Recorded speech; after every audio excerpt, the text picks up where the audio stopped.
Hi ಎಲ್ಲರಿಗೂ ನಮಸ್ತೆ. ನಾನು ಯಾವ ರೀತಿ ಚಿಕನ್ ಗ್ರೇವಿ ಮಾಡ್ತೀನಿ ಅಂತ ತಿಳಿಸ್ಕೊಡ್ತೀನಿ. ಚಿಕನ್ ಗ್ರೇವಿ ಮಾಡೋದಕ್ಕೆ ಅಚ್ಕಾರದ ಪುಡಿ, ಕಲ್ಲುಪ್ಪು, ಕೊತ್ತಂಬರಿ ಸೊಪ್ಪು, ಟೊಮೆಟೊ, ಬೆಳ್ಳುಳ್ಳಿ, ಮೆಣಸು, ಹಸಿಮೆಣ್ಸಿನ್ಕಾಯಿ ಆಪ್ಷನಲ್. ಹಾಗೆ ಸ್ವಲ್ಪ ಬ್ಯಾಡಗಿ ಮೆಣಸಿನ್ಕಾಯಿಗೆ ಬಿಸಿನೀರು ಹಾಕಿ ನೆನೆಸಿಟ್ಕೋಬೇಕು.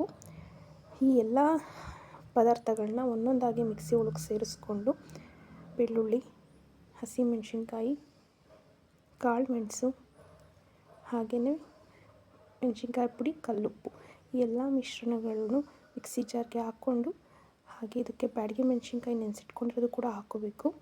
ಸ್ವಲ್ಪ ನೀರು ಹಾಕ್ಕೊಂಡು ನುಣ್ಣಗೆ ಗಟ್ಟಿಯಾಗಿ ಪೇಸ್ಟ್ ಮಾಡ್ಕೋಬೇಕು. ತುಂಬ ನೀರಾಗಿ ಮಾಡ್ಕೋಬೇಡಿ. ಒಂದು ಸ್ವಲ್ಪ ಚಟ್ನಿ ಹದದಲ್ಲಿದ್ರೇ ಓಕೆ. ನೋಡಿ, ಈ ರೀತಿ ಗಟ್ಟಿಯಾಗಿ ಇರಲಿ. ಹಾಗೆ ಇದಕ್ಕೆ ಒಗ್ಗರಣೆಗೆ ಈರುಳ್ಳಿ, ಕೊತ್ತಂಬರಿ ಸೊಪ್ಪು, ಕರಿಬೇವು ಸೊಪ್ಪು ಮತ್ತು ಚಿಕನ್ನು ಮತ್ತು ರುಬ್ಬಿರೋ ಖಾರ ಇಷ್ಟು ಮಿಶ್ರಣಗಳನ್ನ ರೆಡಿ ಇಟ್ಕೋಬೇಕು.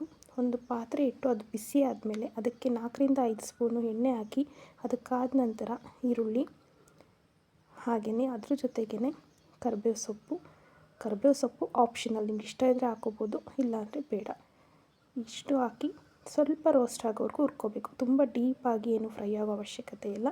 ಸ್ವಲ್ಪ ಪ್ರಮಾಣದಲ್ಲಿ ಈರುಳ್ಳಿದು ಹಸಿ ವಾಸನೆ ಹೋಗೋವರೆಗೂ ನೋಡಿ, ಇಲ್ಲಿ ಕಾಣಿಸ್ತಿದೆಯಲ್ಲ, ಇಷ್ಟು ಹುರ್ಕೊಂಡ್ರೆ ಸಾಕು. ತುಂಬ ಡೀಪ್ ಫ್ರೈ ಆಗೋ ಅವಶ್ಯಕತೆ ಏನಿಲ್ಲ.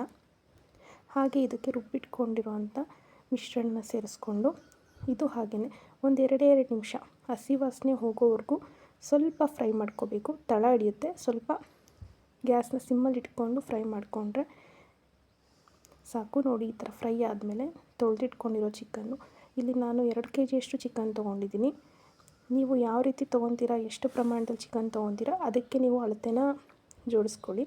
ಪದಾರ್ಥಗಳನ್ನ ತೊಳೆದಿಟ್ಕೊಂಡಿರೋಂಥ ಚಿಕನ್ನ ಸೇರಿಸ್ಕೊಂಡು ಚೆನ್ನಾಗಿ ಇನ್ನೊಂದು ಸಲ ಎಲ್ಲನೂ ಬೆರೆಸ್ಕೋಬೇಕು.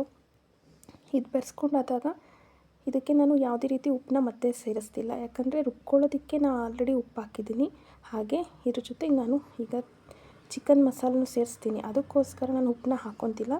ಸ್ವಲ್ಪ ನೀವು ಉಪ್ಪನ್ನ ಆದಷ್ಟು ನೋಡಿ ಹಾಕ್ಕೊಳ್ಳಿ. ನೋಡಿ, ತೇಜು ಚಿಕನ್ ಮಸಾಲ ಹಾಕ್ತಿದ್ದೀನಿ. ನಿಮ್ಗೆ ಯಾವ ಮಸಾಲ ಸಿಗುತ್ತೋ ನಿಮಗೆ ಅದನ್ನು ಹಾಕ್ಕೋಬೋದು. ಇದನ್ನೇ ಹಾಕಬೇಕು ಅಂತೇನಿಲ್ಲ.